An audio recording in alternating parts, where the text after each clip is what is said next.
तो बेटा ध्यान से अब अपन पढ़ते हैं सब्स्टिट्यूशन रिएक्शन। क्या पढ़ते हैं बेटा? Substitution reaction. तो लास्ट क्लास में जो अपन पढ़ रहे थे ना, तो अपन पढ़ते थे एडिशन, और एडिशन को अपन ने एक न्यूक्लियोफिलिक एडिशन नहीं पढ़ा।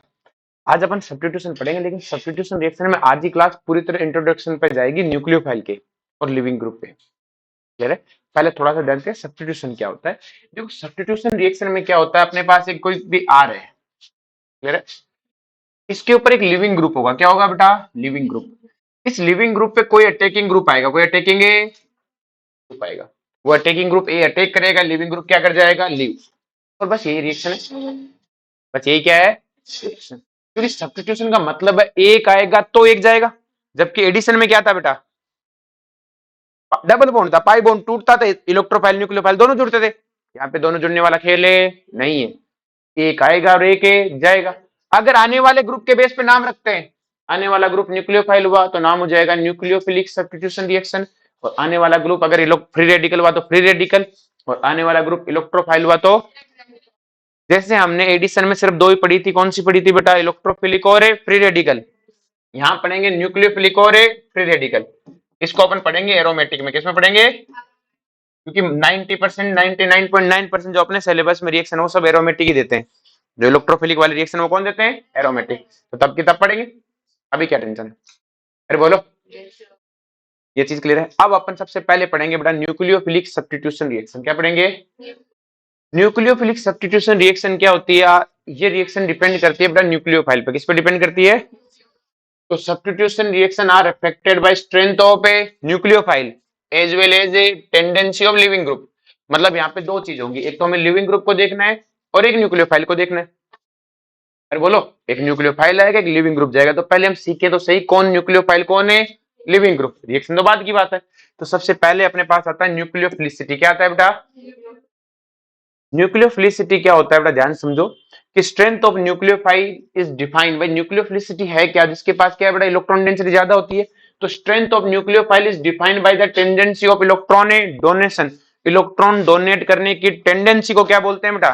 न्यूक्लियोफिलिसिटी। बोलो, ये चीज समझ में आई बेटा कि strength of a nucleophile is defined by tendency of electron to donation. कि सर ऐसी टेंडेंसी को तो हम बेस बोलते हैं। ऐसी टेंडेंसी को हम क्या बोलते हैं? Base, Lewis base. जो इलेक्ट्रॉन पेयर डोनेट करता है वो लुईस बेस। देखो लुईस बेस और न्यूक्लियोफाइल में धागे जितना ही फर्क है, बहुत ज्यादा फर्क नहीं है। बहुत बार तो सेम है और बहुत बार ही अलग है। क्लियर है? तो हमें समझना है कि कब बेस है कब न्यूक्लियोफाइल है। क्लियर है? दोनों में मतलब एक साइड दिखते हैं, एकदम डिट्टो सेम होते हैं, बस थोड़ा थोड़ा अंतर चलता रहता है। कई बार ऑर्डर सेम आएगा, कई बार अलग आएगा। सबसे पहले अपन बात करें कि न्यूक्लियोफाइल होता क्या है। तो मॉलिक्यूल और ion which donate electron pair to any electron deficient compound except hydrogen या H plus। अरे बोलो, H plus को छोड़ के आप किसी को भी इलेक्ट्रॉन देते हो तो आप पक्का न्यूक्लियोफाइल हो। पक्का क्या हो? न्यूक्लियोफाइल। आगे बात समझ में? और अगर आप इलेक्ट्रॉन H plus को डोनेट करते हो तो आप बेस हो। तो आप क्या हो? बेस। अरे बोलो, समझा क्या? या फिर आप किसी लुईस एसिड को इलेक्ट्रॉन डोनेट करते हो। किसको डोनेट करते हो? लुईस एसिड को, तो आप बेस हो। लेकिन अगर आप किसी इलेक्ट्रॉन डेफिशिएंट को डोनेट करते हो, सर लुईस बेस एसिड तो होते हैं, जैसे ये तो कोई लुईस बेस एसिड नहीं है, ये तो कोई लुईस एसिड है, ऑक्टेट पूरा कार्बन का सबका। लेकिन आपको पता है इस कार्बन पे डेल पॉजिटिव चार्ज, ऑक्सीजन पे डेल है, ये इलेक्ट्रॉन डेफिशिएंट सेंटर बन गया कि नहीं बन गया? इस पे अटैक करना क्या कहलाएगा? न्यूक्लियोफाइल। और किसी H प्लस को दे दिया या फिर किसी लुईस एसिड को दे दिया तो क्या कहलाओगे आप? बेस। अपने सिलेबस में ऑर्गेनिक में अपन H प्लस लेते हैं, इसलिए अपने डेफिनेशन में भी क्या लिखा है? H plus. अरे बोलो, अपन इनऑर्गेनिक नहीं पढ़ रहे कि लुईस एसिड में बाकी कुछ को लाए, H प्लस अपने लिए सब कुछ है। अरे बोलो, H प्लस को दिया तो बेस, मतलब कहानी में दिमाग में H प्लस को देने का मतलब बेस है। और किसी इलेक्ट्रॉन डेफिशिएंट सेंटर को दिया तो न्यूक्लियोफाइल। न्यूक्लियोफिलिसिटी एक काइनेटिक कंट्रोल फिनोमिना है। कैसा कंट्रोल है बेटा? यहाँ पे रेट देखी जाती है। क्या देखी जाती है? रेट। और रेट ऑफ रिएक्शन किससे डिपेंडेंट होती है? इंटरमीडिएट से। प्रोडक्ट से कोई लेना देना, न्यूक्लियोफिलिसिटी में प्रोडक्ट से कोई मतलब है नहीं है। आपके न्यूक्लियो क्या ये अच्छा न्यूक्लियोफाइल है तो हम देखते हैं इंटरमीडिएट तक पहुंचाता है क्या। काइनेटिक तो किससे डिपेंड करती है? इंटरमीडिएट से। क्यों इंटरमीडिएट से डिपेंड करती है? क्योंकि एक्टिवेशन एनर्जी पे डिपेंड करती है। और हमने लास्ट क्लास में पढ़ाया था K इक्वल टू ए ई की पावर माइनस ए वन आर टी। बस काइनेटिक्स को तो इंटरमीडिएट से आगे मतलब ही नहीं है। रेट किस पे डिपेंड करती है? Stability of intermediate. प्रोडक्ट से तो मतलब ही नहीं है। लेकिन जो बेसिसिटी है ये थर्मोडायनेमिक फिनोमिना है, और थर्मोडायनेमिक को किससे मतलब होता है? प्रोडक्ट से। प्रोडक्ट स्टेबल बना कि अनस्टेबल बना? अरे बोलो। और ये थर्मोडायनेमिक फिनोमिना और ये क्या है? Kinetic phenomena. नेक्स्ट वन बात करें, ये सिर्फ न्यूट्रल मॉलिक्यूल के लिए बता रहा हूं मैं ट्रेंड्स। आयनिक मॉलिक्यूल के लिए ट्रेंड सॉल्वेंट डिपेंडेंट होता है। कैसे डिपेंडेंट होता है? सॉल्वेंट। तो अगर मैं न्यूट्रल मॉलिक्यूल के लिए बात करूं, for a neutral molecule nucleophilicity increase down the group, नीचे जाने पर एक ग्रुप में, एक ग्रुप की बात हो रही है, किसकी बात हो रही है? For group, for same group. अगर सेम ग्रुप में अगर मैं नीचे जाता हूं तो न्यूक्लियोफिलिसिटी इंक्रीज होती है, जबकि एक ही ग्रुप में नीचे जाने पर न्यूक्लियोफिलिसिटी क्या होती, सॉरी बेसिसिटी क्या होती है? डिक्रीज होती है। न्यूट्रल के लिए, आयनिक वायनिक की बात नहीं है। इस तरह ऐसा क्यों? देखो न्यूक्लियोफाइल जैसे NH3 है, ये आपके पास कोई इलेक्ट्रॉन डेफिशिएंट स्पीसीज है, इस पे इसको अटैक करना है, इसे मतलब नहीं प्रोडक्ट क्या बनेगा। इसे मतलब है कि इसको इलेक्ट्रॉन कौन जल्दी देगा?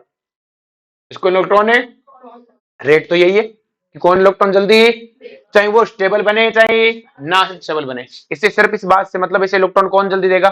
तो आपको पता है नाइट्रोजन मोर इलेक्ट्रोनेगेटिव है, इलेक्ट्रॉन देना पसंद है नहीं है, BiS3 जल्दी डोनेट कर देगा। तो BiS3 अच्छा क्या है? न्यूक्लियोफाइल। क्योंकि हमें मतलब नहीं इससे प्रोडक्ट कैसा बना, देखा ही नहीं हमने, लेकिन इसको तो मतलब है। अगर NH3 ने डोनेट किया तो बॉन्ड ये बनेगा, PS3 ने डोनेट किया तो बॉन्ड ये बनेगा, ASH3 ने डोनेट किया तो बॉन्ड ये बनेगा, इस तरह से बनेगा। तो मुझे बताओ इनमें बॉन्ड लेंथ का ऑर्डर यही आएगा? अरे बोलो। NH बॉन्ड छोटा होता है, ASH बॉन्ड बड़ा होता है, और ये बॉन्ड लेंथ का ऑर्डर है। तो मुझे एक बात बताओ बेटा, बॉन्ड स्ट्रेंथ का ऑर्डर क्या होगा? इनवर्स। इसका मतलब ये बॉन्ड मजबूत बॉन्ड बना, तो जो बॉन्ड मजबूत होता है वही क्या होता है? स्टेबल होता है। तो स्टेबल बॉन्ड इसका बनता है, और थर्मोडायनेमिक्स में तो प्रोडक्ट देखना है। हो सकता है इसने लेट दिया लेकिन बनाया तो स्टेबल। अरे बोलो, इसने जल्दी दिया लेकिन स्टेबल है नहीं बनाया। ये वही कहानी है जो बड़ा फास्ट फूड और नॉर्मल खाने में होती है। फास्ट फूड जल्दी बनता है, स्वाद भी आता है, लेकिन एंड ऑफ इट आपके बॉडी को फायदा देगा या नहीं देगा, इसकी फायदा देगा नहीं, ऐसी कोई बात है ही नहीं। स्वाद आना चाहिए, क्या आना चाहिए? आप इस पर देखते हो कि हेल्दी फास्ट फूड खाएंगे ना, स्वाद किसमें आता है? किसमें आता है? स्वाद। जबकि आप घर का नॉर्मल खाना खाओ, दाल दूल, उनमें स्वाद नहीं है, लेकिन एंड ऑफ इट रिजल्ट अच्छा है। एंड ऑफ रिजल्ट है अच्छा है, स्वाद थोड़ी आता है। जैसे मुंह बना लिया दाल के नाम से ही।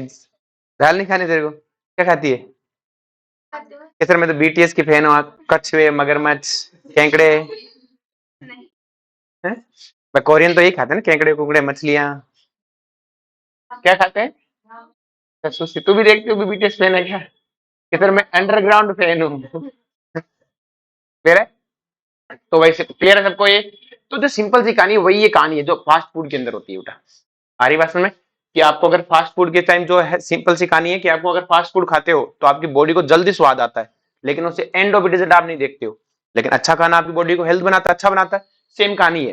थर्मोडायनेमिक्स क्या देखता है कि स्वाद नहीं आ रहा होगा, टाइम भी लग रहा हो, खाना पकने में टाइम लगता है ना, दाल रोटी बनाते टाइम लगता है। अरे बोलो। लेकिन एंड ऑफ इट अच्छा है। फास्ट फूड बनाने में टाइम ही क्या लगता है? मैगी का तो 1 ही 2 मिनट का आता है। अरे बोलो। है? हाँ वो 10 मिनट का है, पक तो 2 मिनट में जाती है। अरे बोलो। कोई भी चीज आप फास्ट फूड खाओ, 2 मिनट आप कुरकुरे का पैकेट लाओ, बस फाड़ने का टाइम लगता है।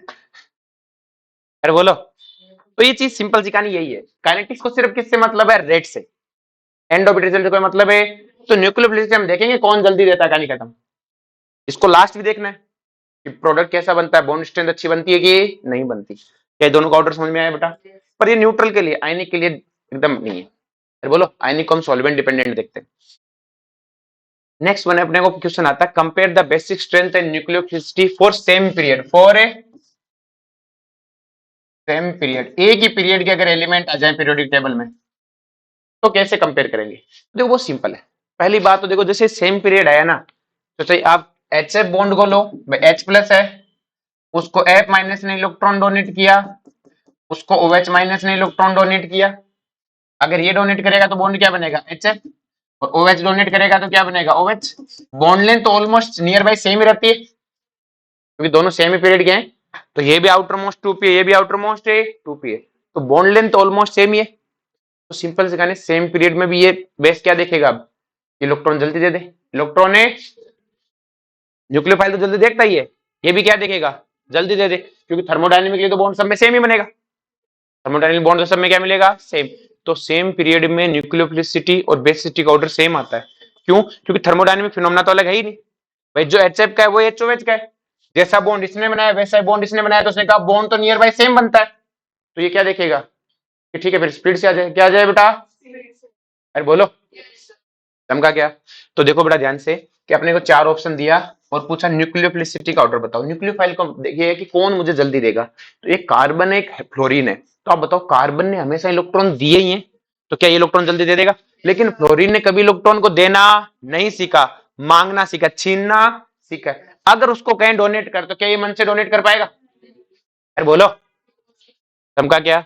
जैसे तुम्हें किसी कंजूस दोस्त से पार्टी मांग लो, वो दे नहीं सकता, वो दे दी तो बिना मन के, तो दे दी तो बिना मन के। अरे बोलो, चमका क्या? सेम कहानी बेस के लिए, थर्मोडायनेमिक लो सेम है, तो हम क्या देखेंगे, स्पीडली कौन देगा, CS3 देगा, F माइनस से नहीं देगा। अरे बोलो, तो आप अगर बॉन्ड से भी देखोगे तो इसका बॉन्ड परफेक्ट बनेगा, उसका बॉन्ड पोलर बनेगा, कमजोर होगा। अरे बोलो, अब जैसे ये अपने पास है, तो यहां तो देखो ग्रुप क्या एटम ही सेम है, सबके डोनर एटम सेम है, देखो डोनर एटम, इसका भी कार्बन, इसका भी कार्बन, इसका भी कार्बन, इसका भी कार्बन। अब डोनर एटम अच्छा कौन सा है कि सर जो जल्दी इलेक्ट्रॉन डोनेट करे। अब डोनेट तो डोनेट इलेक्ट्रॉन डोनेट कब करेगा, जब उसके पास खुद के पास होंगे।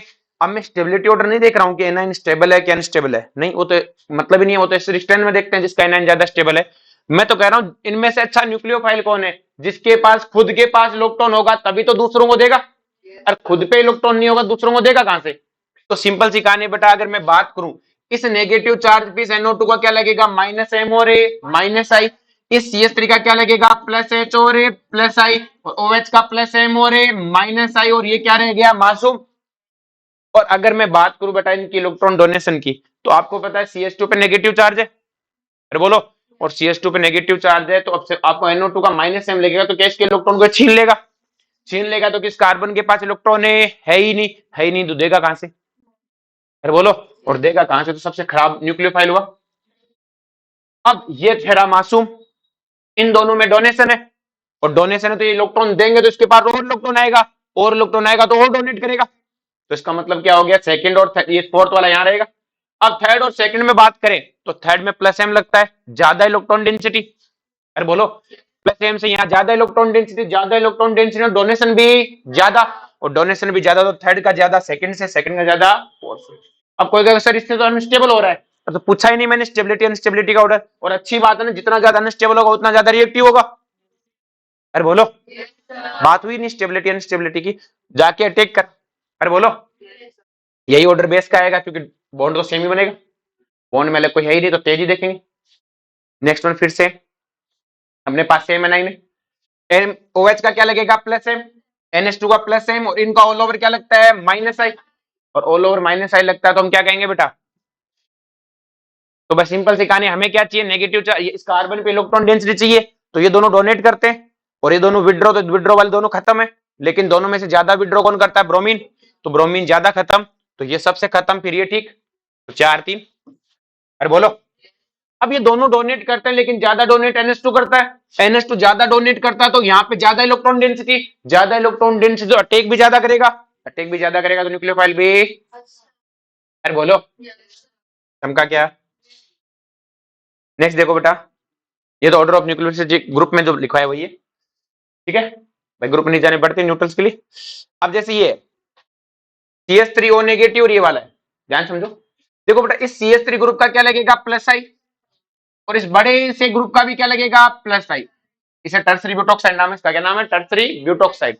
टर्सरी ब्यूटॉक्साइड किससे बनता है, टर्सरी ब्यूटेनॉल से, टर्सरी ब्यूटेनॉल H+ डोनेट करता है तो टर्सरी ब्यूटॉक्साइड, और मेथेनॉल डोनेट करेगा तो मेथेनॉल, एथेनॉल से एथोक्साइड, वही बात है। अब इसका लगेगा +I ज्यादा, तो इन दोनों ऑक्सीजन में से इलेक्ट्रॉन डेंसिटी कहां ज्यादा है, इस पे इलेक्ट्रॉन डेंसिटी ज्यादा है। अब देखो यहाँ एक छोटा सा डिफरेंस आना फिर से शुरू होता है कि सर कैसे, ऊपर तो सब साइज वाइज सेम था, अब देखो क्या होता है, आपके पास दो ऑप्शन है बेटा, क्लियर है? जो न्यूक्लियोफाइल होता है उसे अटैक करना होता है किसी इलेक्ट्रॉन डेफिशिएंट सेंटर पे, और जो इलेक्ट्रॉन डेफिशिएंट सेंटर होते हैं उनके आसपास खूब भीड़ भाड़ होती है, उनके आसपास क्या होती है, खूब भीड़ भाड़ होती है, बड़े बड़े ग्रुप लगे होते हैं, तो न्यूक्लियोफाइल को तो इन पे जाके अटैक करना होता है, और बेस को किस पे अटैक करना होता है बेटा, किसी H प्लस पे। H प्लस तो अकेला खुला पड़ा रहता है। इसे दोनों में फर्क क्या है? देखो ऑफ कोर्स अगर मैं तुम्हें कहूं कि बेटा कि तुम पत्थरों का बिजनेस करते हो, किसका बिजनेस करते हो? पत्थरों का। यार तो खुद के पत्थर हो रखा है, और बिजनेस भी किसका है बेटा? पत्थरों का। ठीक है, तो तुम पत्थरों का बिजनेस करते हो, और तुम्हारा जो गोदाम है वो हाईवे पे, तो तुम पत्थर किससे मंगाओगे? छोटे छोटे वो जो मैजिक से चलते हैं यहाँ पे, उनमें मंगाओगे, छोटा हाथी बोलते हैं, या फिर तुम उसमें मंगाओगे जो बड़ा बड़ा ट्रक आते हैं, बड़े बड़े ट्रक में मंगाओगे? क्यों मंगाओगे भाई? क्योंकि सर माल ज्यादा आता है उसमें एक बार में। छोटे छोटे ट्रकों में, छोटे छोटे जो मैजिक से चलते हैं उनमें कैसे मंगाओगे? अरे बोलो। तो आप बड़े बड़े ट्रकों में मंगाओगे सामान, क्योंकि अनलोड करने में आपको दिक्कत ही नहीं, हाईवे पे आपका गोदाम है, वही यहाँ पे खाली करवा लोगे।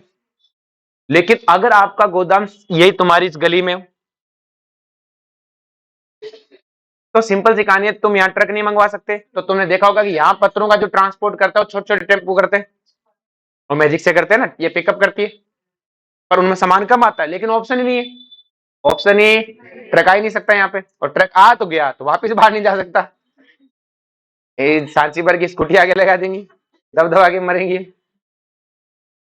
अरे बोलो। तो सिंपल सी कहानी क्या है बेटा, कि हमें पता है कि सामान ज्यादा किसमें है? बड़े वाले ट्रक में, लेकिन ला नहीं सकते, स्टेरिक हिंड्रेंस। अरे बोलो।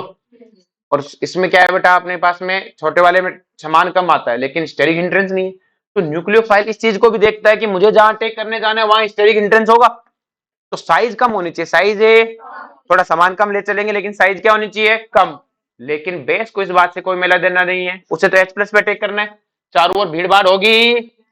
तो बेस क्या देखेगा बेटा, कि हमें इस बात से कोई लेना देना नहीं है कि भीड़ भाड़ है कि नहीं। बेस देखेगा इलेक्ट्रॉन डेंसिटी ज्यादा होनी चाहिए। क्या होनी चाहिए? क्योंकि जिस पे इलेक्ट्रॉन डेंसिटी ज्यादा होगी तभी तो वो ज्यादा डोनेट करेगा H प्लस को। तो बेस लालची है। बेस कैसा है? तो हमने इसके बेसिक स्ट्रेंथ का ऑर्डर पूछा, तो बेस ने कहा जहां इलेक्ट्रॉन डेंसिटी ज्यादा। अरे मेरे साइज के कोई फर्क है नहीं पड़ता, साइज को मतलब नहीं है, मेरे पास हाईवे पे गोदाम है। कहां गोदाम है? हमारे यहाँ स्टेरिक एंट्रेंस से नहीं होता। तो बेस अच्छा कौन है? टर्सरी बुटॉक्साइड, क्योंकि इसके पास इलेक्ट्रॉन डेंसिटी ज्यादा है। लेकिन यही चीज मैं न्यूक्लियोफाइल को पूछूं तो वो कहता नहीं, साइज मैटर करती है, साइज है। तो क्या कहेगा बेटा? ये वाला। अरे बोलो, चमका क्या? तो ये वाला आपका अच्छा न्यूक्लियोफाइल होगा। बोलो कोई दिक्कत किसी को? नेक्स्ट वन है बेटा, nucleophile those is size is smaller are a good nucleophile. जो साइज में छोटे होते हैं वो क्या होते हैं? अच्छे न्यूक्लियोफाइल। जैसे अपने पास ये चारों ऑप्शन है, तो सारों में डोनर तो ऑक्सीजन ही है, तो डोनर की वाइज हमें कोई दिक्कत है नहीं है। तो हम पहले शुरुआत में वही देखेंगे, डोनर कौन है, सब ऊपर वाले, फिर लास्ट में देखेंगे कि सब सेम है तो स्टेरिक इंट्रेंस क्या देखेंगे, और स्टेरिक इंट्रेंस हमें पता है उसका ज्यादा है, तो वो अच्छा न्यूक्लियोफाइल है नहीं है, ये अच्छा न्यूक्लियोफाइल है। फिर बोलो। लेकिन अगर मुझसे कोई बेस पूछे, क्या पूछे? बेस। बेस को तो इस बात से मतलब ही नहीं है, कहाँ इलेक्ट्रॉन डेंसिटी ज्यादा है? यहीं पे, क्योंकि यहाँ प्लस आई ज्यादा है। सब में सिर्फ प्लस आई लगेगा, प्लस एच है नहीं लगेगा, डायरेक्ट नहीं लगता ना प्लस एच। अरे बोलो। आप चाहो तो ये तो वो बेस, इसका कोई पंगा नहीं है। तो ये अब जैसे CH3O नेगेटिव और CH3O OH आ जाए और पूछे इनमें कौन सा अच्छा न्यूक्लियोफाइल है, तो देखो बेटा सिंपल सी कहानी है, न्यूक्लियोफाइल कौन होता है? जो इलेक्ट्रॉन डोनेट करे। तो इसके पास नेगेटिव चार्ज है, इसके पास लोन पेयर है, लेकिन दोनों में फर्क है। लोन पेयर खुद के इलेक्ट्रॉन होते हैं, नेगेटिव चार्ज क्या होता है? कहीं पड़ा हुआ इलेक्ट्रॉन होता है। जैसे मान लो तुम आ रहे हो, रास्ते में तुम्हें कहीं पे 500 का नोट पड़ा मिल गया, तुमने आए क्लास में पूछा कौन कौन भिखारी आज खाना खाने चलेगा, सबको खिलाऊंगा मैं, क्योंकि पड़ा नोट मिला था। तुमने आगे से कहा चल आजा तुझे कुछ खिला के लाता हूं, तो तुझे भी कुछ खिला के लाता हूं, सबको खिलाओगे क्योंकि पड़ा नोट था, तुम्हारा कौन सा लग रहा था। लेकिन तुम्हारे खुद के 200 रुपए हैं, तो सामने वाले तुम्हारे हाथ जोड़ जोड़ के पार्टी मांग ले, तुम पार्टी दोगे नहीं, ज्ञान दोगे कि फास्ट फूड खाने से पेट खराब होता है। अरे बोलो, तो खुद के पैसे थे, क्या थे बेटा? खुद के। तो वही फर्क है। नेगेटिव चार्ज क्या है? किसी से छीन के लाया हुआ इलेक्ट्रॉन है, किसी ने कहा पार्टी के लिए पकड़ मौज कर, ले पकड़े। लेकिन लोन पे तो खुद गए, किसी ने कहा लोन पे दे दे, तो एक बार मन में क्या आएगा, काश में ही खाया था आज, इसको नहीं खिलाना पड़ता। अरे बोलो। तो सिंपल सी कहानी, अगर लोन पेयर और नेगेटिव चार्ज में से आया तो कौन अटैक अच्छा करेगा? Negative charge. अरे बोलो। तो आयनिक न्यूक्लियोफाइल है more nucleophilicity as compare to neutral. जैसे ये दोनों है, तो इन दोनों में से कौन है बेटा? ये वाला। अब इन दोनों में तो दोनों न्यूट्रल है, तो हमें पता है नाइट्रोजन कम इलेक्ट्रोनेगेटिव है, अच्छा न्यूक्लियोफाइल है। अब अगर मुझसे कहा CH3O negative, CH3C double bond O negative और CH3OH, तो मैंने कहा ये तो न्यूट्रल है, और ये दोनों क्या है? आयनिक। अब इन दोनों आयनिक में अगर आप ध्यान से देखो तो ये रेजोनेंस कर रहा है, ये क्या कर रहा है, और ये रेजोनेंस है नहीं कर रहा, और रेजोनेंस करने वाला खुद क्या है, स्टेबल। स्टेबल है तो अटैक है नहीं करेगा, ये ज्यादा करेगा। अगर मैं तुम्हें कहता CH3CO नेगेटिव और पीएच नेगेटिव मतलब फिनॉक्साइड आयन, इन दोनों में से अच्छा न्यूक्लियोफाइल कौन है? कम करेगा क्योंकि खुद स्टेबल है, इक्विवेलेंट रेजोनेंस, ये मौज में बैठा है तो कहता मैं तो नहीं कर रहा, अटैक तो कर ले।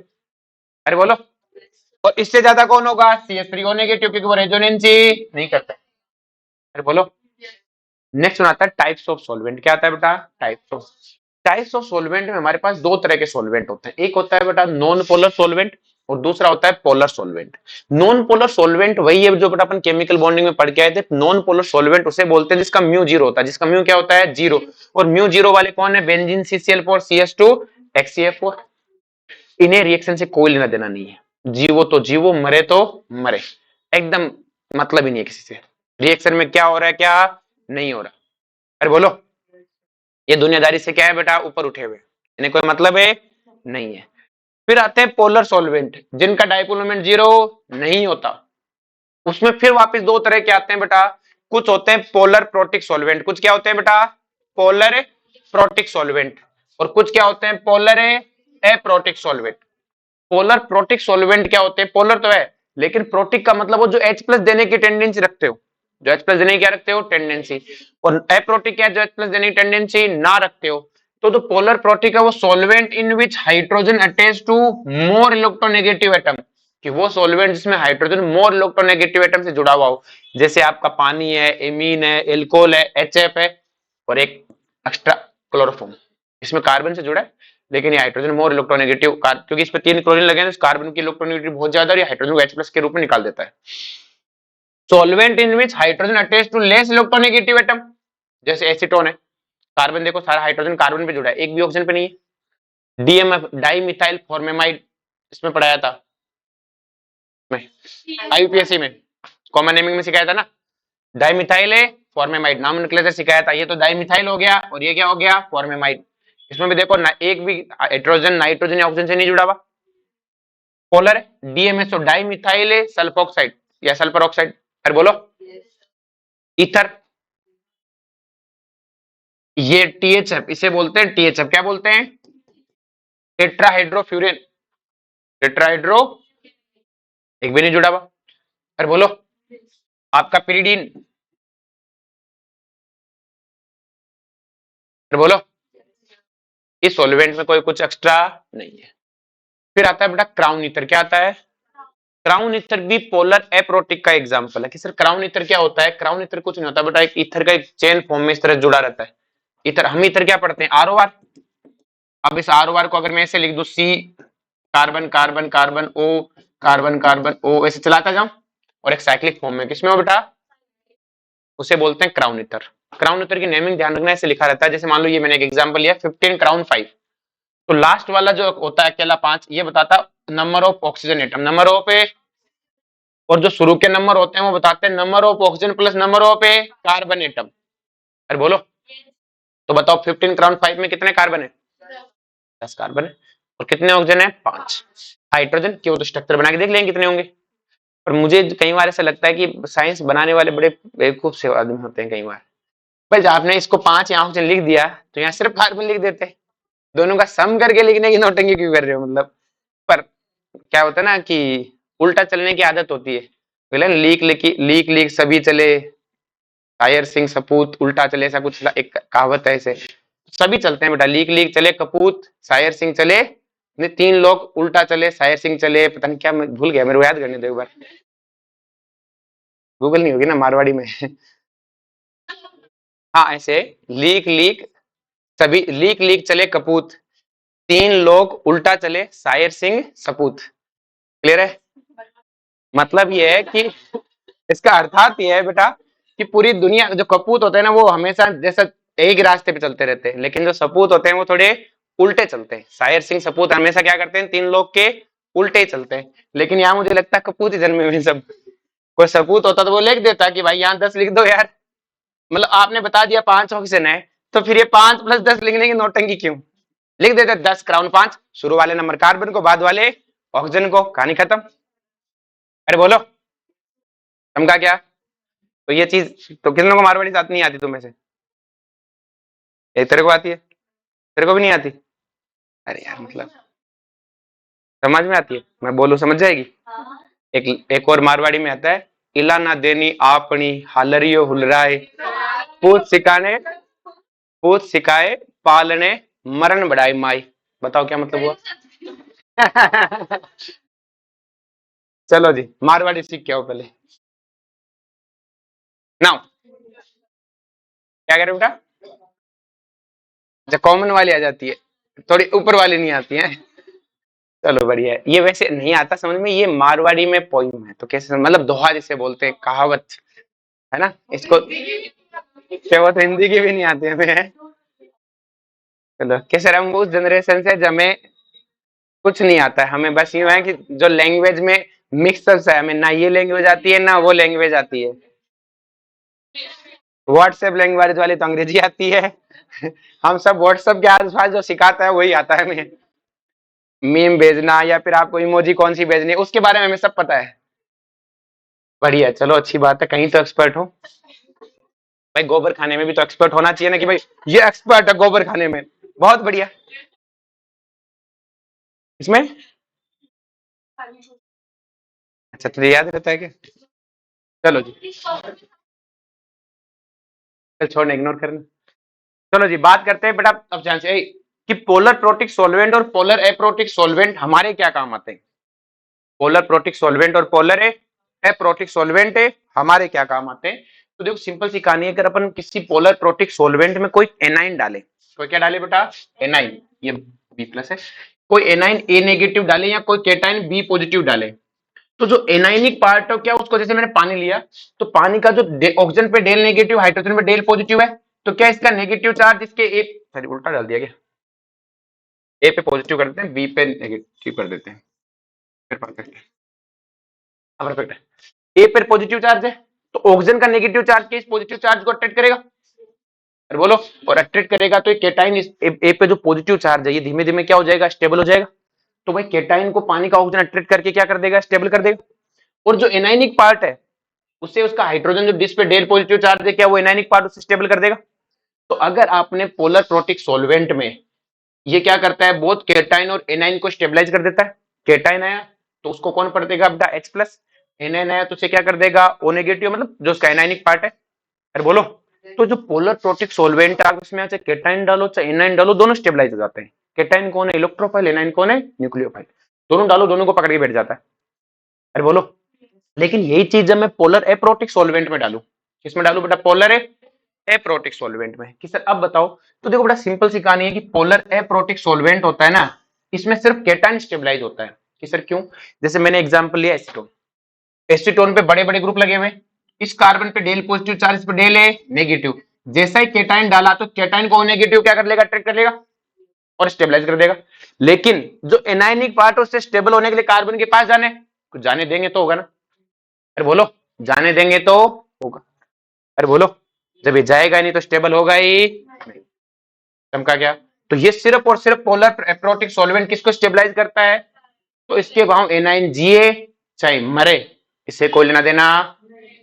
आगे बात में, तो अगर मैं, मेरे पास एनाइन है, मेरे पास F minus C L minus B R minus और आई माइनस, अगर मैंने क्या किया बेटा, इसकी प्रेजेंस में इनकी न्यूक्लियोफिलिसिटी का ऑर्डर पूछा, तो मैंने पूछा सॉल्वेंट को, भाई तेरे को कोई दिक्कत है कि मुझे कोई मतलब है नहीं, एनाइन जिए या मरे, तो मैं सिंपल सा देखूंगा, जो साइज में छोटा है वो जल्दी अटैक करेगा, साइज में छोटा है वो जल्दी, एफ माइनस जल्दी अटैक करेगा, आई माइनस से लेट करेगा। मैंने सिर्फ साइज देखी, एनाइन में क्या देखी, छोटा वो जल्दी अटैक करेगा, कहानी खत्म। लेकिन यही ऑर्डर मुझसे फिर पूछा गया, लेकिन अब की बार पूछा गया पोलर प्रोटिक सॉल्वेंट में, किसमें पूछा गया, पोलर है, और पोलर प्रोटिक सॉल्वेंट में पूछा गया, तो मुझे पता है कि भाई जब पानी में डालते तो ये सब हाइड्रेशन एनर्जी करते हैं, पानी इनको घेरेगा और पानी इन पे आगे चिपकेगा, जिसे हम सोल्वेशन एनर्जी बोलते हैं। सोल्वेशन एनर्जी पानी केस में क्या कहलाती है, हाइड्रेशन एनर्जी। हाइड्रेशन एनर्जी क्या होती है, चार्ज अपॉन साइज।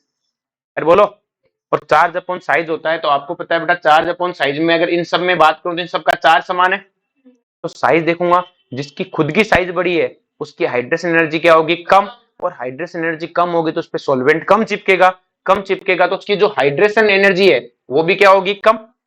या फिर अपन बोल सकते हैं कि भाई इसकी हाइड्रेशन एनर्जी ज्यादा है, हाइड्रेशन एनर्जी ज्यादा मतलब सॉल्वेंट में ज्यादा स्टेबलाइज होगा।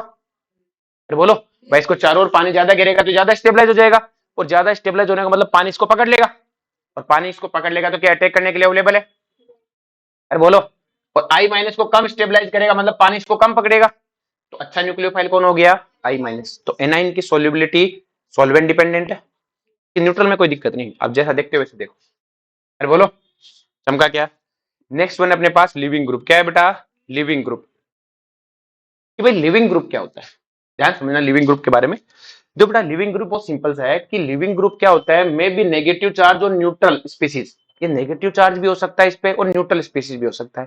किसी नेगेटिव और न्यूट्रल दोनों मतलब, जैसे मान लो आपका पास एक न्यूक्लियोफाइल है, वो उसने आर पे अटैक किया और ये लिविंग ग्रुप है, तो जब ये 2 इलेक्ट्रॉन लेके आ रहा है तो लिविंग ग्रुप यहां से 2 इलेक्ट्रॉन लेके भागेगा। भाई जैसा आता है वैसा ही सब्स्टिट्यूएंट होगा ना। भाई एक नेगेटिव चार्ज स्पीसीज आ रही है तो एक जाने वाला भी तो इलेक्ट्रॉन लेके जाने वाला ही होगा। तो लिविंग ग्रुप यहां से इलेक्ट्रॉन लेके गया। अब मान लो लिविंग ग्रुप न्यूट्रल होगा, कैसा होगा, तो लिविंग ग्रुप पे कैसा चार्ज आएगा, नेगेटिव। जैसे ये आरसीएल, क्लोरीन न्यूट्रल है, तो जब ये यहां से इलेक्ट्रॉन लेके भागेगा तो क्लोरीन पे कैसा चार्ज आएगा, नेगेटिव। लेकिन अगर मान लो लिविंग ग्रुप पे पहले से ही पॉजिटिव चार्ज है, किस तरीके से, जैसे N2 प्लस है, क्या है बेटा N2, जब यहां से नाइट्रोजन इलेक्ट्रॉन लेके भागेगा, अरे बोलो, और जब ये इलेक्ट्रॉन लेके भागेगा तो आर पे क्या आएगा, प्लस। अरे बोलो चमका क्या। तो लिविंग ग्रुप क्या तो नेगेटिव चार्ज होगा या फिर न्यूट्रल, दोनों में से कोई एक होगा। अब देखो बेटा लिविंग ग्रुप ये है जो लीव करके चला गया, जो करके क्या चला गया, लीव, चमका क्या। और ये लीव करके चला गया तो ये वापस अटैक करेगा कि नहीं करेगा, वो डिपेंड करता है कि सर कैसे, कि न्यूक्लियोफाइल कौन होता है जिसके पास इलेक्ट्रॉन होते हैं, लिविंग ग्रुप भी तो ऐसा ही है। अरे बोलो, तो लिविंग ग्रुप वापस भी तो अटैक कर सकता है, वापस अटैक कर दे। अब देखो बेटा ये अटैक करेगा या नहीं करेगा, ये इस बात पे डिपेंड करता है कि ये खुद कैसा है। जैसे मान लो अपन कहें कि क्या नाम अपने हिमांशु और कनिष्क, अपने हिमांशु के पास बहुत जमीन है, 2-2.5 हजार बीघा जमीन है, इसे पता ही नहीं कहां कहां जमीन है, क्लियर है, इसने आदमी छोड़ रखे हैं, वो आके बताते हैं कि आपकी वहां पर भी जमीन है, तो ये साइन मार देता है, बस इसको मतलब ही नहीं है, बहुत जमीन है इसके पास। उसकी आधा एक बीघा जमीन पे ये कनिष्क कब्जा कर लेता है। कनिष्क क्या कर लेता है, कब्जा। हिमांशु को आगे कोई कहता है आपकी उस जमीन पे एक जने ने कब्जा कर रखा है, क्या अपन उसको मारे पीटे के मरने दे बीमारी को, 30-40 साल में मर जाएगा, पॉकेट में कोर्ट वोट के केस भी तो 30-40 साल चलते हैं, मर आ जाएगा, वापस छीन लेंगे। ये ध्यान ही नहीं दे रहा है, ध्यान ही क्यों, कि बहुत जमीन है, क्या है बेटा, बहुत है। लेकिन मानो उसका केस उल्टा करते हैं, इसके पास जमीन ही आधा बीघा होती, इसके पास जमीन ही क्या होती बेटा, और उस पे वो कब्जा कर लेता कनिष्क, फिर ये क्या करता, इसके लिए तो मरने मारने की बात आ गई कि जमीन तो छीन ली, मरेंगे तो वैसे ही, इससे अच्छा मार के मरे या फिर मर जाए। अरे बोलो, अरे चमका क्या, जो अभी वो सुनाई थी ना, इलाना देनी आपनी हालरियो हुलराय, मरण क्या पूत पूत सिखाए पालने मरण बढ़ाए मान, इसका मतलब ये अपनी जमीन नहीं देनी चाहिए, मरना पड़े, अपनी जमीन देनी पड़े, लेकिन यही लाइन बोल के ये क्या कर देगा, अटैक, क्योंकि खुद स्टेबल है, खुद क्या है। तो सेम कहानी है बेटा, लिविंग ग्रुप को यहां से लात मार के निकाला, लिविंग ग्रुप को यहां से क्या करके छड़ी, ये अपने क्या प्राण जाए, लेकिन ये राजस्थान में नहीं है कहानी, प्राण प्रून वाली बातें, फिर नेक्स्ट देखो बड़ा ध्यान से, ए हेलो, तो देखो सिंपल से न्यूक्लियोफाइल अटैक करेगा। अब ये लिविंग ग्रुप है, अगर लिविंग ग्रुप पहले वाला हिमांशु है जिसके पास बहुत सारी जमीन है मतलब स्टेबल है, तो वापस अटैक करेगा नहीं, क्या कहेगा, मरने दे बीमारी को, कहीं और चलते हैं। लेकिन अगर ये स्टेबल नहीं हुआ तो अटैक करेगा। तो इसका मतलब लिविंग ग्रुप कौन सा अच्छा होगा, जो स्टेबल होगा, जितना अच्छा स्टेबल लिविंग ग्रुप होगा उतनी जल्दी बाहर जाएगा, और जितना जल्दी बाहर जाएगा उतनी ज्यादा रेट ऑफ रिएक्शन होगी। तो अपन क्या कहेंगे, कुछ नहीं कहेंगे, अपन पहले से हटाएंगे, चलो आ गया, जो ध्यान से। तो सिंपल सी कहने लिविंग ग्रुप कौन सा अच्छा होगा बेटा, देखो ध्यान से, leaving group 2000 stubble after living is a better leaving group, जो लीव करने के बाद स्टेबल हो वही बेटर लिविंग ग्रुप है, और जितना बेटर लिविंग ग्रुप होगा उतनी ज्यादा रेट ऑफ ए रिएक्शन होगी। अरे बोलो, अब जो बेटा सबसे पहले अपन को जब लिविंग ग्रुप की टेंडेंसी देखते हो तो वही सबसे पहले for same group, for a same group, देखो सेम ग्रुप के लिए मैंने एसिडिक स्ट्रेंथ का भी ऑर्डर सिखा रखा है कि बॉन्ड लेंथ से देखते हैं, किसे देखते हैं, बॉन्ड लेंथ से। सेम ग्रुप के लिए एसिडिक स्ट्रेंथ का ऑर्डर वैसे ही यहाँ पर है, ये सब एक ही ग्रुप के हैं। देखो लिविंग ग्रुप कौन है बेटा, इस पे डेल पॉजिटिव, इस पे डेल नेगेटिव, इस पे डेल पॉजिटिव, इस पे del negative, del positive, del negative, del positive, तो इलेक्ट्रॉन लेके भागेंगे कौन? यही भागेंगे। लीव कौन करेगा? जो इलेक्ट्रॉन लेके जा सके, तो ये सब लीव करेंगे। तो इनमें सबसे ज्यादा अगर मैं देखूंगी सबसे पहले लीव कौन करेगा, तो मैं बॉन्ड लेंथ देखूंगा। क्या देखूंगा? तो आप मुझे बताओ बॉन्ड लेंथ का ऑर्डर क्या है बेटा? सबसे ज्यादा बॉन्ड लेंथ किसकी? आ रहा है की। इसका मतलब बॉन्ड स्ट्रेंथ कम है। बॉन्ड स्ट्रेंथ कम है मतलब बॉन्ड कमजोर है। कमजोर है इसका मतलब सबसे पहले आयोडीन बाहर भागेगा। तो अपने जितनी भी रिएक्शन पढ़ेंगे, चाहे सब्स्टिट्यूशन पढ़े चाहे एलिमिनेशन पढ़े, अगर लिविंग ग्रुप की भागने की टेंडेंसी है तो सबसे पहले कौन भागेगा? आयोडीन। अरे बोलो, तो बताओ सबसे अच्छा लिविंग ग्रुप कौन है? I minus, B R minus, C L minus और एफ माइनस। इनको हम अभी न्यूक्लियोफिलिसिटी में पढ़ गए हैं। अरे बोलो, तो न्यूक्लियोफिलिसिटी में तो अटैक करने की टेंडेंसी है, लिविंग ग्रुप में भागने की टेंडेंसी है। जैसे अपने पास है आरओएच और आरएसएच, बताओ कौन अच्छा भागेगा? एसएच भागेगा, क्योंकि ये बॉन्ड जल्दी टूटेगा, ये जल्दी बाहर भागेगा। अरे बोलो, न्यूक्लियोफिलिसिटी में फिर सॉल्वेंट के हिसाब से देखेंगे क्या करना है।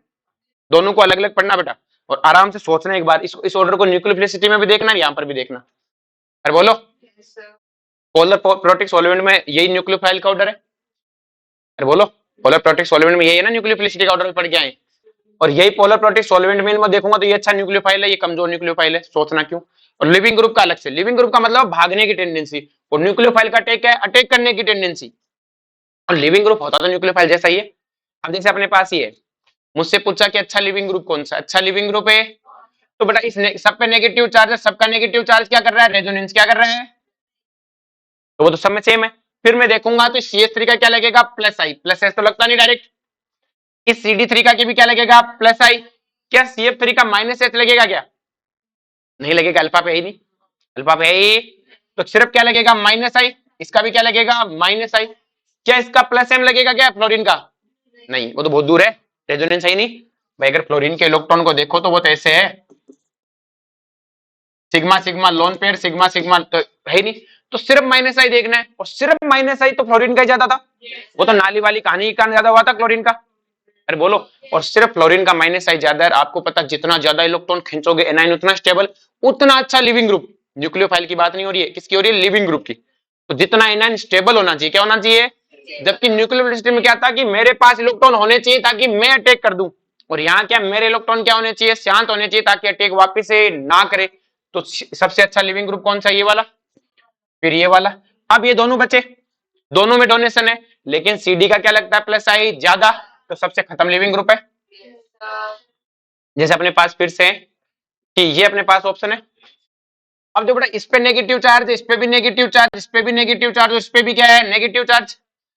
लेकिन इसका नेगेटिव चार्ज भी रेजोनेंस करता है, रेजोनेंस करता है, रेजोनेंस करता है, लेकिन इसका नेगेटिव चार्ज दो दो रेजोनेंस करता है। तो इसका मतलब सबसे अच्छा लिविंग ग्रुप तो यही हुआ, क्योंकि नेगेटिव चार्ज ज्यादा स्टेबल है। अगर इन तीनों में बात करूं तो इसका नेगेटिव चार्ज सिर्फ क्या करता है? रेजोनेंस। क्या करता है? अरे बोलो, इसका नेगेटिव चार्ज भी रेजोनेंस करता है, लेकिन इसमें इस R का क्या लगता है? प्लस आई। और प्लस आई हमें पसंद है, बिल्कुल भी पसंद है, ये एनाइन कम स्टेबल होगा। अब इन दोनों में बात करूं तो इसका नेगेटिव चार्ज सिर्फ क्या करेगा? अकेला रेजोनेंस करेगा। और इसके नेगेटिव चार्ज में क्या है? Cross conjugation. क्या है बेटा?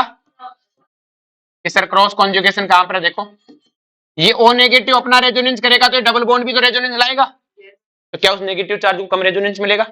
कम रेजोनेंस मिलेगा तो क्या होगा बेटा? कम स्टेबल। अरे बोलो, तो ये चीज समझ में आई बेटा। अब एक स्टेटमेंट आता है बहुत बार कि weak base are good leaving group. Weak base क्या होते हैं? जो इलेक्ट्रॉन डोनेट नहीं करते। लिविंग ग्रुप कौन है? वापिस घूम के अटैक ना करे। बात तो सेम निकली। तो ये स्टेटमेंट है कि वीक बेस आर गुड है लिविंग ग्रुप। समझा गया? अब जो बड़ा ध्यान से, इस ग्रुप का नाम है टॉसिल ग्रुप, इतने का टॉसिल ग्रुप। और क्लोरीन लगा देते तो नाम क्या हो गया? Tosyl chloride. इसका यूज है हमारे साथ में कि सर क्या होता है, OH एक बहुत खराब लिविंग ग्रुप होता है, OH बाहर नहीं निकलता बेटा। इस OH को बाहर निकालने के लिए हम इसमें टॉसिल क्लोराइड डाल देते हैं। क्या डाल देते हैं? जैसे टॉसिल क्लोराइड डालते हैं, ऑक्सीजन अपने लोन पेयर से अटैक करता है और ROTS बना देता है। मैकेनिज्म बाद में पढ़ेंगे रिएक्शंस में। ROTS क्या बना देता है? मतलब जब भी मुझे OH को निकालना होता है तो अगर रिएक्शन में टॉसिल क्लोराइड दिखा, मैंने ROTS बना देना है। क्या बना देना है? और जैसे ROTS बनेगा ये लीव करेगा। क्या करेगा? क्योंकि OTS एक बहुत अच्छा लिविंग ग्रुप होता है। कैसे OTS अच्छा लिविंग ग्रुप कैसे? देखो बेटा, ये टॉसिल क्लोराइड है, क्लोरीन की जगह ऑक्सीजन आ जाए और ये लीव करेगा तो O पे नेगेटिव आएगा। और देखो ये नेगेटिव चार्ज खूब रेजोनेंस कर रहा है। तो टॉसिल जो आपका टॉसिल ग्रुप है वो क्या है? बहुत अच्छा लिविंग ग्रुप है। OTS क्या है? बहुत अच्छा। अगर आपको OH को बाहर निकालना है तो OTS बना दो। क्या बना दो? ये तो है टॉसिल क्लोराइड। इसका नेगेटिव का तो हो रहा है, negative single double, negative single double. Benzene का हो तो लेकिन खुद को भी तो दो दो मिल रहा है और इक्विवेलेंट मिल रहा है। क्या मिल रहा है? इक्विवेलेंट मिल रहा है और रिएक्शन भी बहुत फास्ट होती है यहाँ पर। आरओएच में बस टॉसिल क्लोराइड डालना पड़ता है, आरओटीएस बन जाता है। अरे बोलो, जैसे अपने पास ऐसे चार ओटीएस दे दिए और पूछा स्टेबिलिटी ऑर्डर बताओ, तो देखो ये नेगेटिव चार्ज, ये नेगेटिव चार्ज, ये लीव करेंगे तो जिसका नेगेटिव चार्ज ज्यादा स्टेबल होगा वही होगा। हमने कहा CS3 तो डोनेट करता, तो खत्म है, तो क्या है? खत्म। इन दोनों का क्या लगता है ऑल ओवर है? -I। और ये क्या ठहरा? मासूम। और -I वाले अच्छे, और -I बताओ ज्यादा किसका है? ब्रोमीन का। तो ब्रोमीन वाला ज्यादा स्टेबल। अरे बोलो। अब जो बेटा आपके जो NH2 और OH होते हैं ना, और साथ में फ्लोरीन, ये क्या है? वीक लिविंग ग्रुप है। ये क्या है बेटा? ये बाहर नहीं निकलते जनरली। कौन कौन है? NH2OH and F are weak leaving group, so we remove them these leaving group by using external reagent. हमें इनको रिमूव करने के लिए कोई ना कोई एक्सटर्नल रिएजेंट चाहिए। क्लियर है? बात करेंगे टाइम टू टाइम। लेकिन ये ध्यान रखना कि RNH2 को जब भी लीव करवाना है, इस NH2 ग्रुप को जब भी लीव कराना है, एक तरीका इसका डाइजोनियम बना दो। क्या बना दो? डाइजोनियम क्या होता है? RN2+। क्या होता है? R N triple bond N positive charge Cl। इस ग्रुप को बोलते हैं डाइजोनियम। क्या बोलते हैं? इसको डाइजोनियम बना दो। कि सर किससे बनाए? नाइट्रस एसिड से। किससे बनाए? HNO2 डाल दो। और कई बार आपको HNO2 नहीं लिखा आता, आपको लिखा आता है NaNO2 इन HCl, क्योंकि ये कंपाउंड अनस्टेबल है। ये क्या है बेटा? और अगर ये कंपाउंड अनस्टेबल है तो हमें कोई स्टेबल चीज डालनी पड़ेगी। मतलब अनस्टेबल है तो हम क्या करते हैं? NaNO2+HCl रखते हैं अलग अलग। जब चाहिए होते दोनों को मिला देते हैं, मिलाते हैं नाइट्रस एसिड मिल जाता है। ये रिएक्शन याद रखना। अरे बोलो, समझा क्या? कल पढ़ेंगे अपन SN1 एंड SN2। तो कॉपी भी लेके आना, कुछ इसमें करेक्शन करना है। ठीक है? यहां तक पढ़ के आना, लेवल 2 करके आना बेटा एडिशन का। कल डिस्कस कराऊंगा मैं सब। ठीक है? अब देखो साथ साथ करेंगे। और एनसीईआरटी भी लेके आना कल, तो मैं टिक आउट करा दूंगा जहां तक के मैंने पढ़ा दिया है। टिक आउट करा दूंगा, लेकिन बाद में मैं एक साथ पढ़ाऊंगा भी एनसीईआरटी। लेकिन आप खुद से एक बार पढ़ लो। ठीक है? मैं टिक आउट करा दूंगा यहां तक की पढ़ा दी है।